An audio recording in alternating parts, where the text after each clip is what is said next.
Every year, over 30,000 Australians are reported missing. We both need him home really quickly. That's one person every 18 minutes.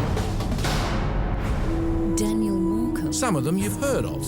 Their haunting faces stick in our minds. Missing 30 years. The Beaumont children missing 40 years. But most missing people never even make the news. She's roughly about 170 centimetres tall. She's a thin build. It's just heartbreaking not knowing. Some are kidnapped, others murdered. And some simply choose to disappear. Their families left to deal with the heartbreak and uncertainty. You had a child in 1968? Yes. That's what this is in relation to. I have as much time as you need. But there are also happy endings, and they're the moments that are guaranteed to give us all goosebumps.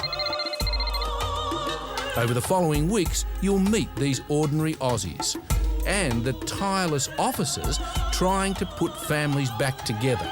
We've located your father. The cases never really close. So join the search as we follow these cases from beginning to end. This is a rare view of the Missing Persons Unit at work. Yeah, that girl. You see this girl around at all? It's a roller coaster ride with unprecedented access from the front line. If you're listening, please just make a phone call, please. 6 days she's gone missing. Tonight on Missing Persons Unit, a distraught dad does his best to cope as this mother of 4 simply vanishes. My stomach's in knots, I can't eat, haven't been able to eat properly. Plus, a race against the clock as a young man goes missing on the Hawkesbury River. Somebody has to return that person and bring him back. And a cold case hots up as police prepare to question the woman they think is Talei Pless, missing for 9 years. She's skinny enough to be.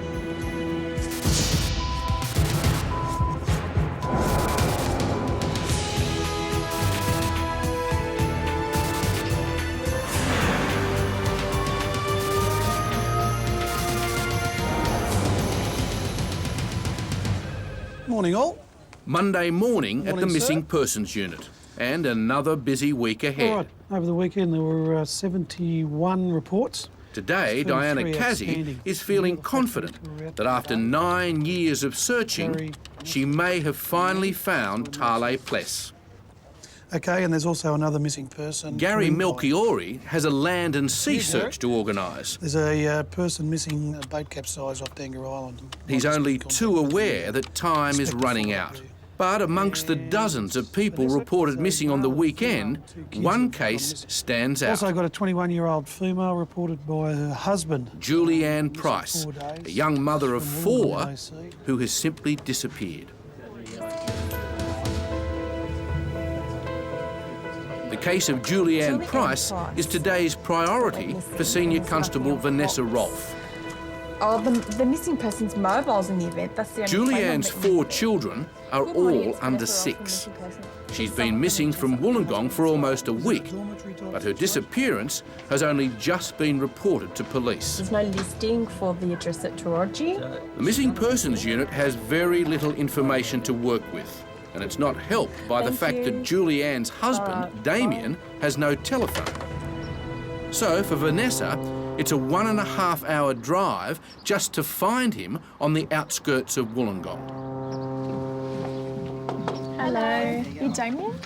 Vanessa Roll. Spoke to you on the phone earlier? My wife has, just completely just taken off for like 7 days, 6 days. This is the 6th day she's gone missing. Husband Damien has his hands full, consoling baby Holly, who can't understand why Mummy is gone. I haven't slept. I'm up till 1 o'clock in the morning, looking out the windows for her, and my stomach's in knots. I can't eat. Haven't been able to eat properly. It's not the first time Julianne has spent a night away from home either. But for 6 days now, her family have been ringing her mobile non-stop, and it continually rings out. It's just the not knowing what's going to happen next.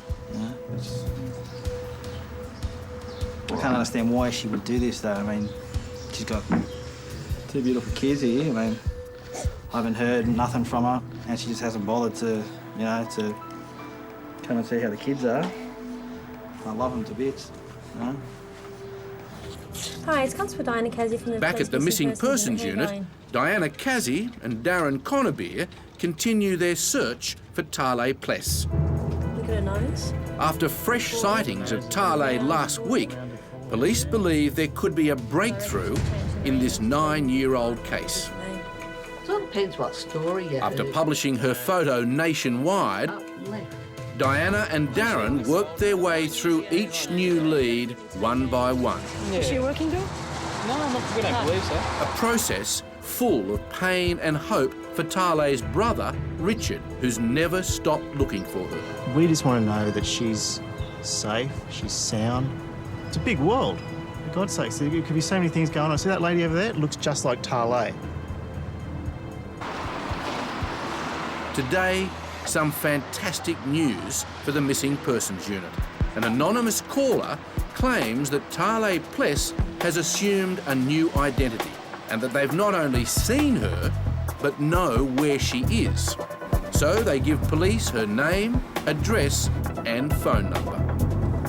It's either one of the most coincidental things we've come across, or it's going to be her. It's the very break they've been waiting so long for. We're going to go to there and conduct some inquiries with her and hopefully find out whether or not it is one and the same. Back in Wollongong, on the trail of young mother Julianne Price, the Missing Persons Unit is off to question her mother, Teresa, the last person known to have seen Julianne 6 days ago. She's married, she's got 4 kids. She was here last Wednesday, but nobody's seen her since. Do you have a photo? Robert, get the wedding photo off the wall, will ya? It's the only time my daughter looks absolutely gorgeous. Yeah, old Patrick's. I think that's Julianne. And that's Damien. Damien's the father of the little girl he's got there. And I don't know. Joshua, I think, is Darren's, but Damien brings him up. And Darren's got Kyle and Travis. She's got 4 altogether. She's only 21. I'm assuming. In the Talei Pless case, Darren and Diana are about to arrive at the workplace of the person they believe may be Talei. So it's going to be interesting. So as I said, there's so many coincidences. It'll be interesting. The information, given by an anonymous caller, seems a perfect match to their missing person. Age, height, weight, features, and using the unusual first name, Talei. You can do the introductions to her, and then we'll go from there. Well, this is going to be interesting. 9 years of searching have come down to this one moment. From this distance, I really can't tell. She's skinny enough to be. I wonder if it is her. Well, could be. I'd say we'll know when she gets a bit closer and ask her a few questions. She's done it before. In Wollongong, Teresa Price is getting more and more anxious about the disappearance of her daughter, Julianne. She was here last Wednesday, but nobody's seen her since. I hope nothing's happened to her this time.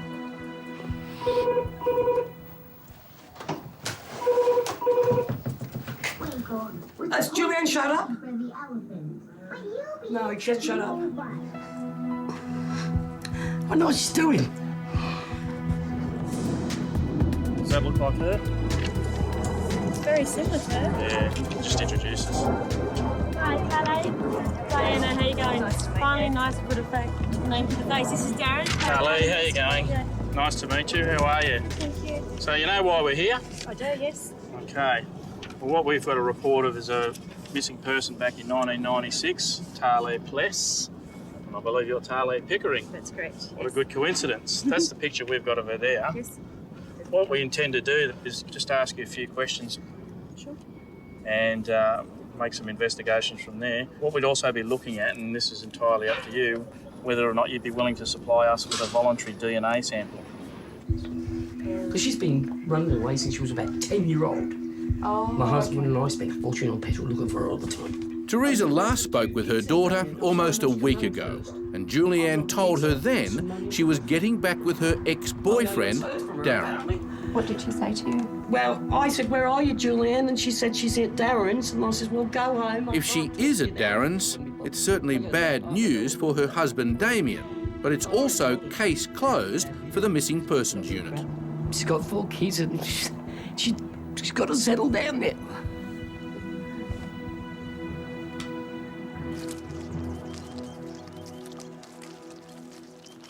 Because of its sensitive nature, Talei Pickering asked police if they could continue their questioning in a nearby park, away from her work. Well, as I said, I'll just again explain why we've got you dragged out here today. An anonymous caller contacted our Crime Stoppers unit and they thought you might have been the one for us. I'll just start by asking you a few questions. Sure. Your next of kin, what's your mother's name?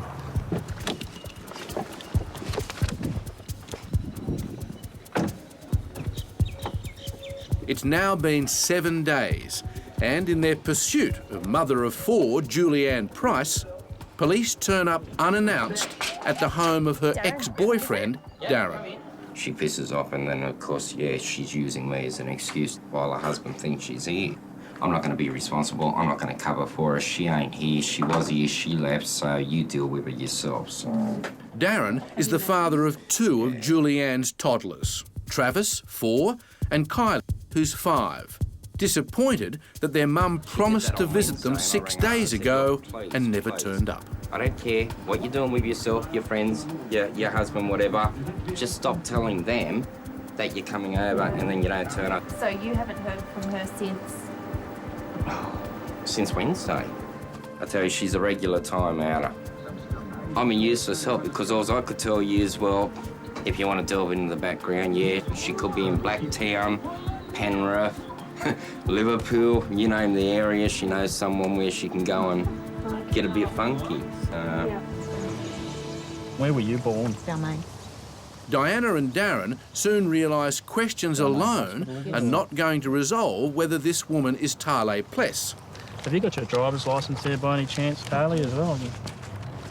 Get some details. But she's still the best hope yet of ending her brother, Richard's 9-year nightmare.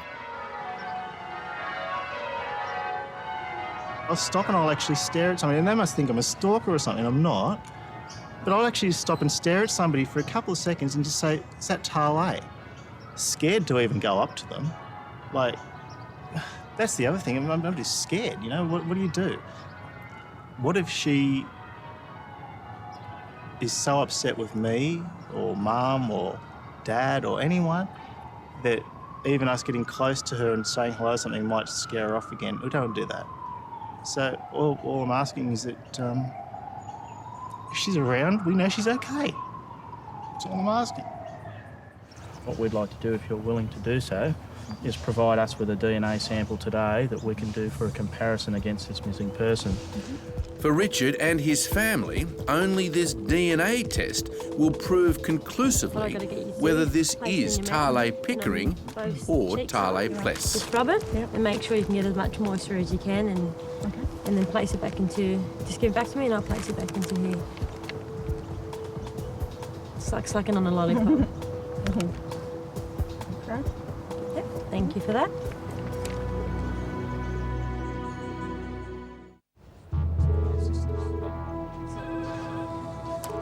Back at the Missing Persons Unit, another new case has the office scrambling.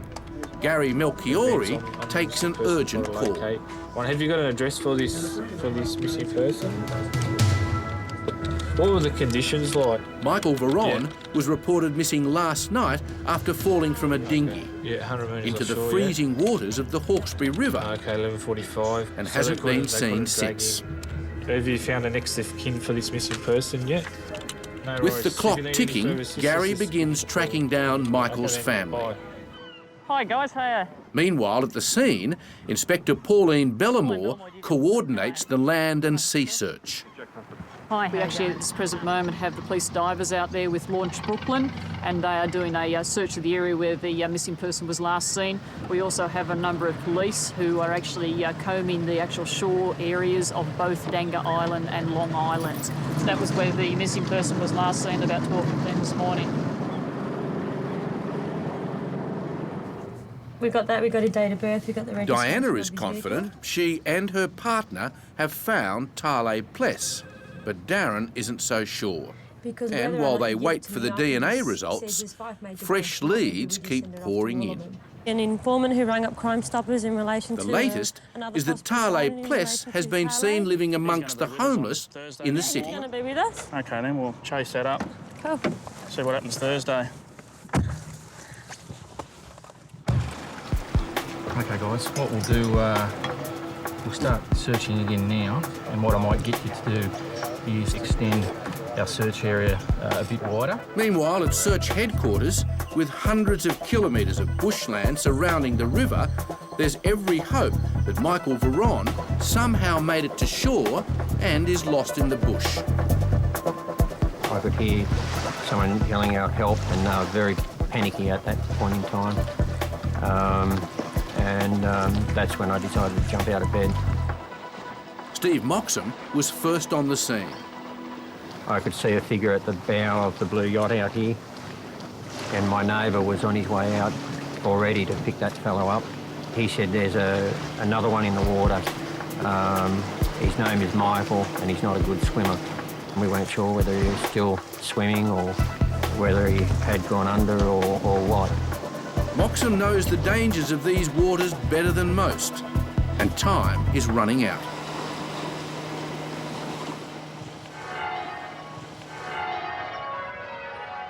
Hyde Park and St Mary's Cathedral in the heart of Sydney.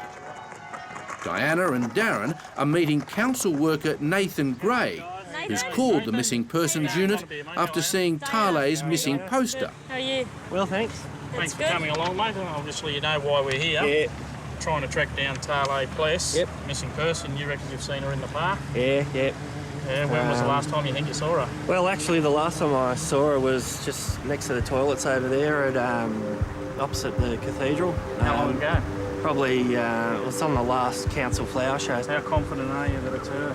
Have to be 99, 100%. I think so? Yeah. News that Talei may be living in Hyde Park makes perfect sense to Talei's brother, Richard.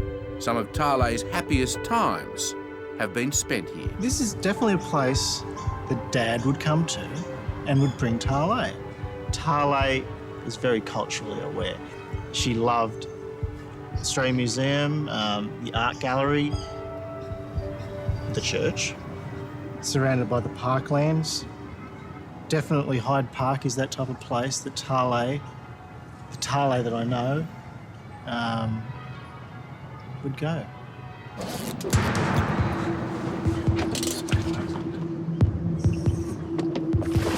In the search for man overboard, Michael Veron, police divers are working their way up the river. Service to both divers, move to the shot and begin your circular jackstay search. Copy. Copy that. Moving to the shot.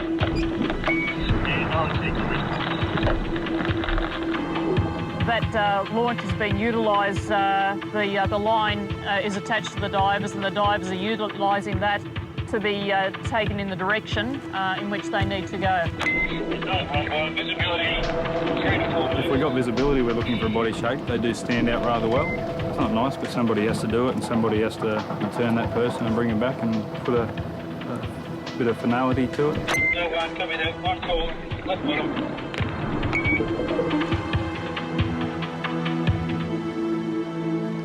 We've had a couple of leads on this girl so far, and everyone that sees us. You never ever saw where she'd wander off to or anything? Yeah, well, actually, you see the, like that statue down there? Yep. Well, they used to hang around sort of just in behind there.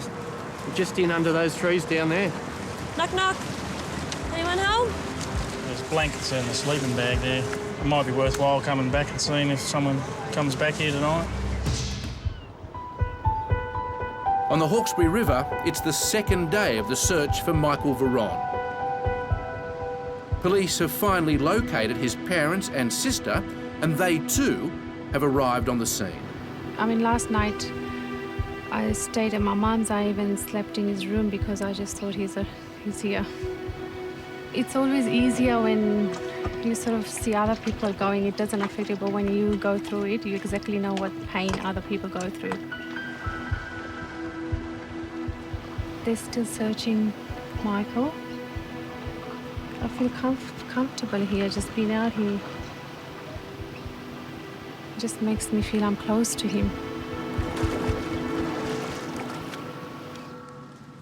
In Wollongong, 8 days after she was reported missing, mother of 4, Julianne Price, has finally turned up. Well, what happened was Damien started calling me an S-word and we had a big fight, and I just packed my shit up and I just left. I couldn't handle it no more and I went to Heath's, the bloke I'm with now. She said she wasn't missing. She did. She said she wasn't missing. She knew where she was. That's her opinion, wasn't it, Julianne? I wasn't missing.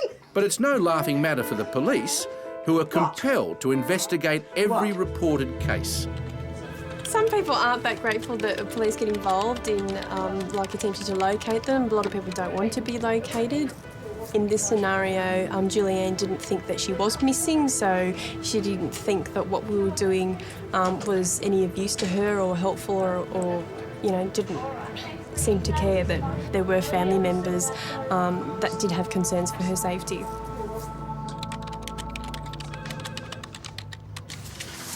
can see here, these are individual sites that we look at to... At the forensic laboratory, the DNA results for the woman suspected of being Talei Pless have arrived. We would expect some sharing of these alleles here. So the mother here is a 14, 16. We would expect the offspring to have a 14 or a 16. Oh, okay. Okay, and you can see here that there's neither. It's a disappointment for Diana, but comes as no surprise to Talei Pickering. Obviously, I knew I wasn't a missing person, but happy to assist to see. Essentially, Talei Pickering is excluded as being the biological daughter of Talei Pless. So, yeah, I thought it would be quite heartbreaking for the mum, you know, to get the information and then get a phone call later and say, no, sorry, it's not. So while one avenue of investigation closes, Darren and Diana return to Hyde Park to follow up the information received earlier from council worker Nathan Gray. 3 months ago. They meet up with Nathan at the soup kitchen as arranged, and now he's not the only one who claims to have seen Talei. They were sitting down on the grass up there. The face hasn't changed, mate. The hair is the same. She lost a lot of weight. It was scary. She got down to, it must have been below 30 kilos. Skinnier eyes are a bit bigger and that, yeah? Actually, that's what I remember about. She looked like she was anorexic, mate. Hey. Great care in her appearance. She was always dressed to the nines, brushed her hair consistently. It looked like someone was looking after her, to be honest with you, mate, because she was well dressed and that, yeah. She's not in any trouble. She's just listed as a missing person and her mum's trying to find her, so... Mate, I recognise the face is exactly the same, mate, yeah. You've seen her around, mate. Yeah, a few months ago I seen her. If Talei's living on the street and eating from a food van, it means she's alive. At least I know she's eating, I know she's alive, and that's cool. And to anyone that does help out in that situation, thanks. Doing a great service. Talei Pless is still missing, but the Missing Persons Unit and her brother now believe they're closer than ever to finding her. But the wait goes on. Talei or anyone here in Australia or wherever who might see this show, if you see Talei, anyone that resembles Talei's photo, if you might even know her as Talei, for God's sakes, please just call the Missing Persons Unit. Every year, over 30,000 people go missing. Have you seen 20-year-old Sarah McMahon, missing from Claremont, WA, in 2000? 26-year-old Andrew Dimmitt, last seen in St Kilda, Victoria, in 1999. Or 17-year-old Susan Melhopt, who disappeared from Darwin in the Northern Territory in 1996 or 97. If you have any information, please call 1800 333 000.